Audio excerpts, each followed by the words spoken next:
is very, real quick, sorry, but the UK is very, very, let's keep it 100, it's so white. The shows are white, man.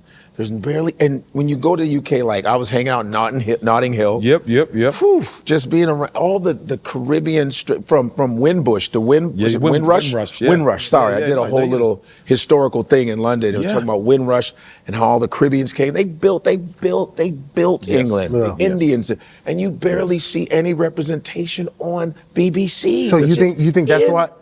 Yes, that's why they come this way. No, I'm saying, but like the success though, it's the success that is like. Well, success is no representation. Tied to that, right? It's tied to that because there's no representation like what you. Desmond, I used to watch Desmond. Look at that, 90s. Desmond was a sitcom of this Caribbean dude who owned a barber shop. Yeah. Yep. Funny as hell. It has Caribbean, African people on it. Yep. Right. Yeah. And Desmond is this crazy old dude with pork pie, and the other British guy who was in Snatch. Yeah, Robbie He G. plays the smooth dude. Yeah, this guy, Godfrey, he knows these things. He knows. Oh, he this does. Man, he knows. When it comes to hit, I will dust people off. Oh no, that's his thing. So I had it I saw it, I don't know, by accident. I said, what is this? I said, what is this? There's black people, it's British. Because, we were used to watching my parents upstairs, downstairs, Masterpiece Theater, and all the different British Ab Fab, and all that. And I was like, what is this Desmond shit? So I would watch it on my own. I go, yo, this is amazing. Yeah. All these black people, British, what's going on here? Yeah. And then I found I got a VHS of it. And then I lost it, and then I found it a few years ago. I found Desmond again. I go, dude, there's this show called Desmond, and I found it again. And I go, how come that represents to me London to me? Yeah, and that's a show in the 90s, Godfrey. Yes. And there's never been a show like that ever really again. Since. You know what I mean? Was it massively popular there? It was huge. It was huge. Yeah. Loads of us grew up with it. There was another sketch show that was a bit like Living in Color. It was called Real McCoy, that had like all the top comedians in it that would like launch people, and they just stopped showing it. And then you couldn't even like find it like in the archives. Like there's a whole thing to it. So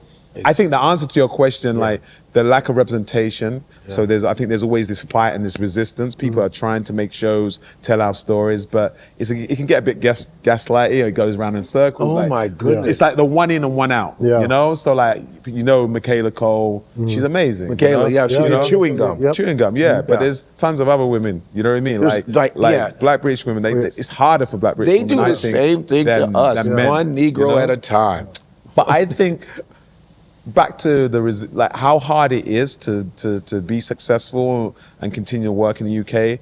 I think that added that we start in theatre. I feel like even in our training, we're studying all like Stanislavski, we're doing the Shakespeares, we're doing new writing, and I think that gives us a different kind of like upbringing and training, especially when you're thinking about like execution of characters. The American culture is so huge as well, so we see more of your shows than ours because of it's huge, and then music as well. So you're listening to hip hop, people are trying to sound like Nas or Jay-Z, or you listen to old school like if your tapes and stuff like that. So if I'm listening to a stand-up comedian, I can like replicate their accent. How many like Black Brit tapes were you guys listening to? Nobody. And there was a few there, but they were big to us in the UK, but they weren't transcending in a way that Pryor, Eddie, you know what I mean, and stuff like that. But I think coming here is so hard, it's so competitive, but I don't think we're taking over. I don't believe in that narrative. I think there's bigger people at play trying to put us against each other. But I think we're not taking over, but we're coming here and we're seeing that there's opportunity that matches our talent. And I think in the UK sometimes it can feel like we don't get nurtured, and I feel in the US they see someone like Daniel Kaluuya do so well and be mad talented. And it's Damson. It's a no-brainer, but there's so many of that level of talent in the UK as well. And I was just gonna say, because I think something that was interesting that you said, because I heard Denzel Washington say this. He was like, he was talking to a young actor and giving advice, and he says, hey, if you want to act. He says, get to a theater. He says, if you want to be like me, do what I did. That's right. And start in the theater. And I think that presence, and you can correct me if I'm wrong, that there's probably a greater presence in the UK with the theater than it is the training. it is here, where I think people, I know at least in California, they may go to acting classes and then try to make the jump from acting class straight into. And there's a difference. Same thing with basketball. With the European basketball, like there's this massive jump in the NBA because of the skill sets are just a little different. So maybe there's something to that. I think there is. Like even I just named Daniel Kaluuya. I saw him do a play called Sucker Punch. He was so young. It was probably one of the best performances I've ever seen on stage. I can go through them. I'm talking about seeing people like Adrian Lester. We've got so many talented people that you see the work on stage, and I feel like sometimes there's the glass ceiling, where you don't see people sort of transcend. But over here, I can name many of my peers and friends and all their like best work or their biggest moments that like I feel I went to be here. I went to be in a place where I felt like I could have the career that my talent deserves. And I'm not being like big-headed. I just could feel that. And I feel like when I look at my friends and peers, they're all out here. Killing it. Reggae Jim Page, Bridgerton, like oh my goodness. Reggae wouldn't be doing that if there wasn't Netflix. And Netflix is an American. Those are British arm, but it's an American thing. So it's just like, okay. Then you got the two black ladies in it, Adjoa, she's a friend of mine, and Golda.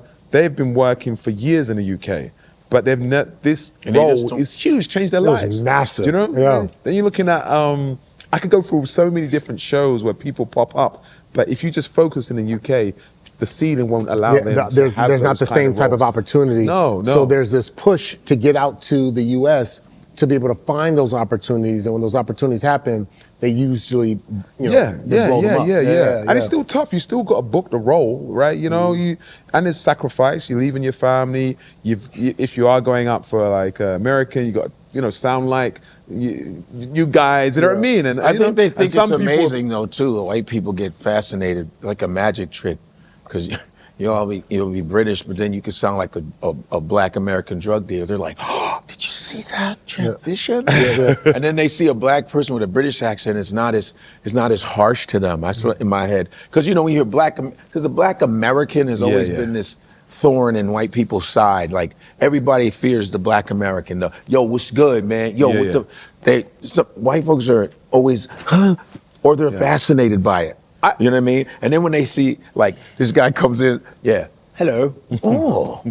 Listen, you've seen all the memes and all the reels. The auditory is like, oh, wow, that's different. That's not black. It's a different black. I do. You know what I mean? They welcome that more than just a black American that comes in and goes, ugh. Godfrey, I think there should be a Hollywood roundtable discussion about this. That would be fire. And I think what one of my themes would be, it would be unconscious bias. Unconscious bias. What do you mean by that? In terms of what Godfrey just said, are you just blown away by this person because of their talent? Or have you got an unconscious, you're not consciously aware of like, oh my God, but they do the thing. There's an auditory thing. Or they sound like, I just feel like there's something to look into that, because the people that are saying yes and picking like certain UK actors, I feel like they need to speak more, and that would stop this argument of that would be great. Us pitting each other against each other. You know what I mean? It sucks. Because America's got some amazing actors. I'm an actor because of so many American actors. Do you know what I mean? I grew up watching you guys, and also I'm aware of the schools in New York. You got the theater scenes in Chicago as well. There's like Washington. There's some brilliant, amazing hardcore actors out here. So I don't believe that narrative of we're better.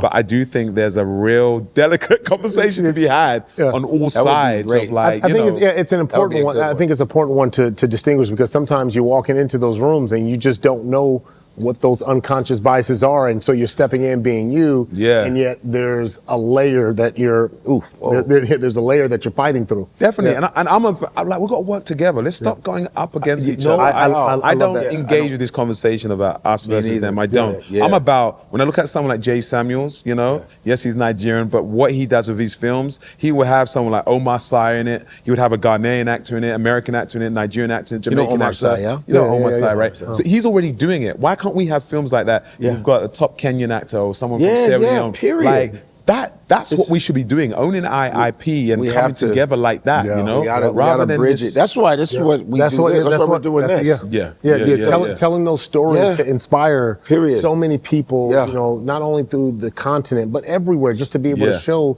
kind of what we're doing, because the more you see it, you're going, oh, wow. Yeah. And hopefully, you know, interview by interview, we start to change those biases and we go, wow, like, you know, you see the variety and from west to east, north to south. That's another 154 conversation in the books. We are bridging culture back to its roots. From Africa to the world, we're telling stories our way. So make sure you hit like, subscribe, and share your voice in the comments. This is 154.